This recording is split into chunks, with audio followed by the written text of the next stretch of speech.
Hello and welcome.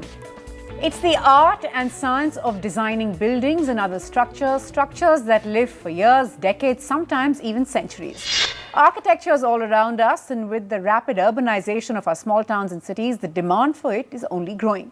So the chances of making it big in this field are, of course, rapidly increasing with each passing year as sustainability now becomes the buzzword. Kriti Mathur finds out what it takes to design our homes and cities. When you look around you and marvel at the skyscrapers, high-rises, houses, office spaces, or neighborhoods, and go back a few centuries and admire historical monuments that defy age and time, it is important to remember that all that started from all this. An architect's notepad. Rapid urbanization has transformed the face of our cities and small towns over the last few years. And along with real estate, the demand for architects has also been on the rise. The country has close to 50,000 registered architects, but requires at least 5 lakh, according to the Council of Architecture. A gap that's waiting to be filled. So if you think design is your strength, here's how to go about it. To get through an architecture institute, one needs to take an entrance exam. Most architecture courses in the country are 5 years long, including a semester where students are encouraged to intern with an architecture firm. While getting into a top architecture school is step one, the going gets tougher once you are in. The Guinness Book of World Records says the most difficult education to have is architecture. It is more difficult than medicine. And I think the easiest part of the difficulty is the hard work. The hardest part is emotional. 80% design is emotional. See, you work all night, you work 2 nights, you bring your project, you pin it up, you're basically laying yourself bare, and your jury member comes, look at it for 1 minute and says a critical comment. Your mind is already switched off. You don't even know whether this comment was meant as a dialogue or as a criticism in a negation. And you work 200 hours on a drawing, and the person says your basis of making the drawing is wrong, and the student has to go back and start the drawing again. It takes a lot of emotional maturity. The job of an architect involves design, striking the right balance between aesthetics and practicality, and ensuring the environmental feasibility of a project. They work closely with their client from start to finish of a project to balance the client's ideas, budget, and time frame with a host of other construction professionals, including surveyors and engineers. Though a background in science does definitely help, good mathematical skills are a must in this profession. The assumption is that you have a very good hand, creative hand, that would help. My belief is what really helps is that you have the willingness to be articulate. I have a lot of students who will come and say, but I'm not very good with maths. Will I still be able to make a good architect? And I'm sure, not a problem. Architecture is therefore a mix of sciences and the humanities. Knowledge about history, anthropology, and the environment are an asset to have in this profession, along with the technical skills. So if you're up for a challenge and love designing, look no further and welcome yourself into the world of architecture. In New Delhi with Mohammad Arif, Kriti Mathur for NDTV. And where are tomorrow's architects getting their inspiration from? What are the expectations of architecture students? Let's find out. We're with some architecture students at Sushant School of Architecture. Some of them are 4th years and some of them are 1st years. And we're just going to get an idea of why they took architecture, and from the 4th years, what they feel now that they've almost completed their degree and what they're doing for their thesis. They're doing some pretty crazy stuff, and you must hear about that. So I'll start with you. How's it going, your first year? Why did you choose architecture? And is it matching up to your expectations?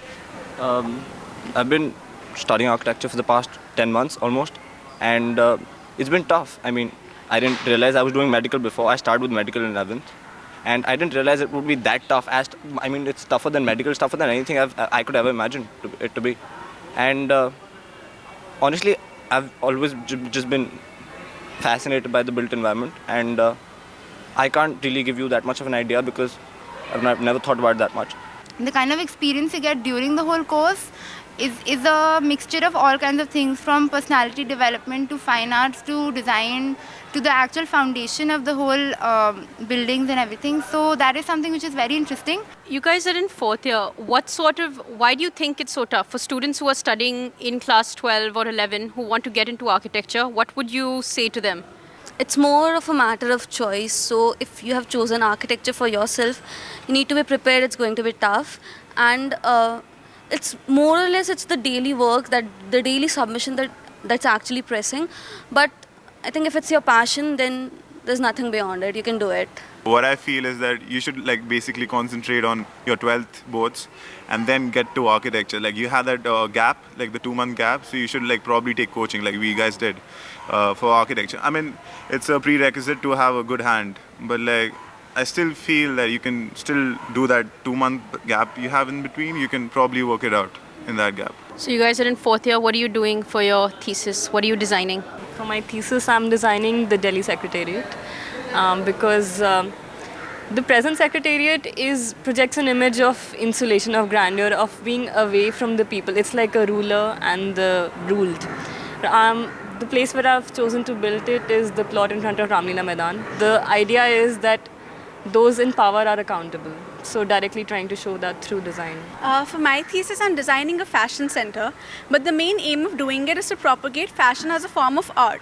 And this is done in a manner so that it kind of infuses an absolutely new outlook to a core industrial power plant as a design center. For my thesis, I'm doing a crematorium, okay? So that you just raised an eyebrow, okay? So the fact that there is this unconscious rejection to such spaces, so I'm trying to deal architecture, like take architecture as a tool and like try working out these crematoriums as a whole system, and like I'm trying to work it within the city, not outside the city, because these spaces are always seen outside the city next to a river. But what I'm trying to do is that how does the city like react to such spaces, and like try to work out a system where people can like the areas of remembrance. Right, that's what students think. But now for a reality check, what do top employers look for? Are they in line with the skills developed by the students? How do employers decide who makes the cut?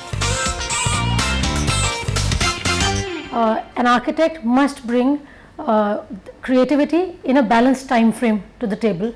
The industry is now looking for architects who can contribute in terms of, our cities are in any case bursting at their seams.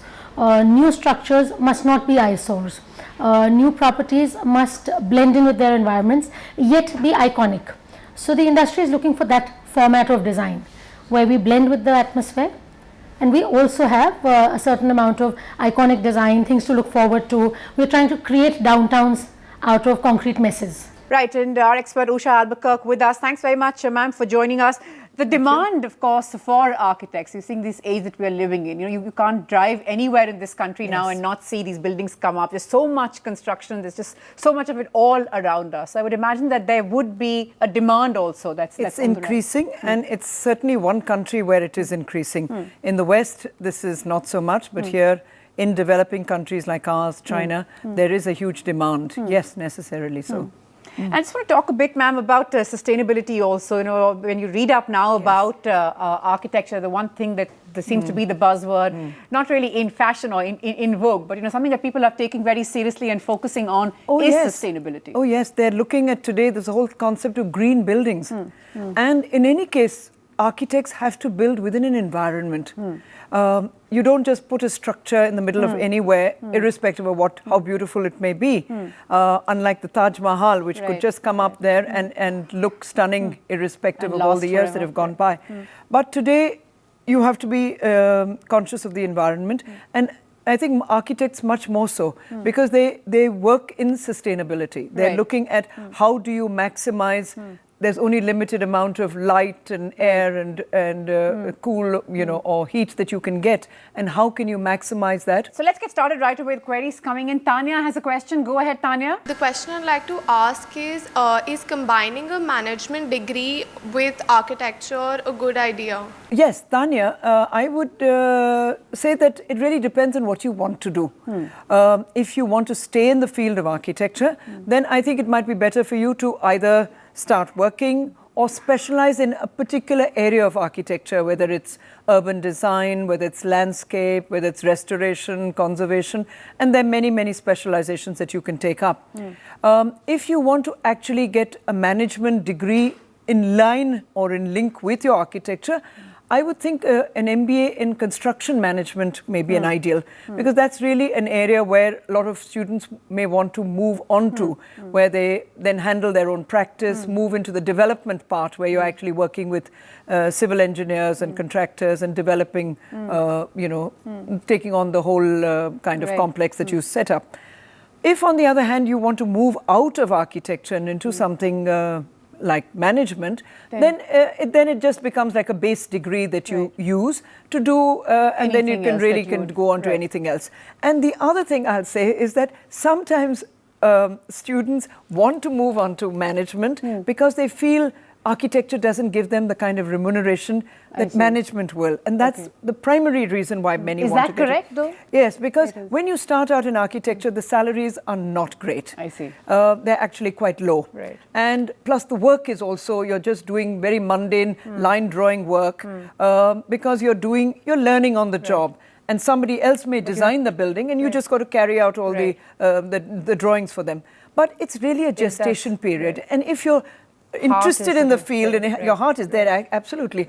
I would say just stay the course, because you're going to actually do very well in the future, and you will certainly get a better remuneration as you go up the line. Absolutely. That's, of course, like we've been discussing in most fields. And as one architect, the student told me, she said, the best thing I can say for my CV, which many can't, is when I can tell people, if you look at that building, that's something I was involved in or I've designed. She says, how many others can put their CVs out on for everybody to view? That would be quite priceless, actually. Well, let's move on to a question from Daksh. Go ahead, Daksh.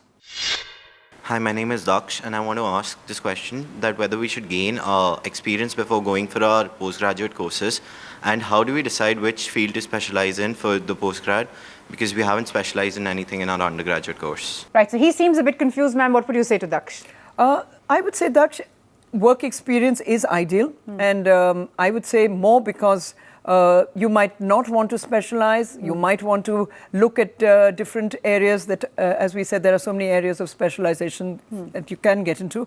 So ideally, once you've finished your B.Arch degree, work for a couple of years before you go on to a post-graduation. Today, architecture is a long course. It's a 5-year program. So to all intents and purposes, you don't require a post-grad unless you want to get a qualification which you're going to use as a certification to move into a particular line. It's really your work experience that gets you to whichever field you may want to work in. Plus, the course itself, it's a 5-year course, but 1 semester is spent as an internship. So you are doing an internship, getting the experience, and very often students who want to get into a particular line take an internship in the line that they may be interested in. And that gives them the kind of exposure that they may be looking for. But work experience is always, it helps you to, to get a hang on things that are happening, to give you, the experience that will enable you to look at the way work is done. And see the nuts and bolts, really, absolutely, of whichever and it will industry definitely help you. Industry you're part of. Well, Rohini goes next. Rohini, you have a question? My name is Rohani, and I wanted to ask whether it makes sense to go abroad for internship during the 5th year in my undergrad. I would say that to go abroad for internship, firstly, I don't know how easy it is to get a work visa to do an internship abroad. And even if that were possible, I don't think there are many employers that will take on interns from India or from an architectural school in India. But if you are looking for an internship or some kind of exposure, I would say go and do a postgraduate degree abroad, and that would give you the kind of exposure that you're looking at. Internships, ideally, is best to be done in India.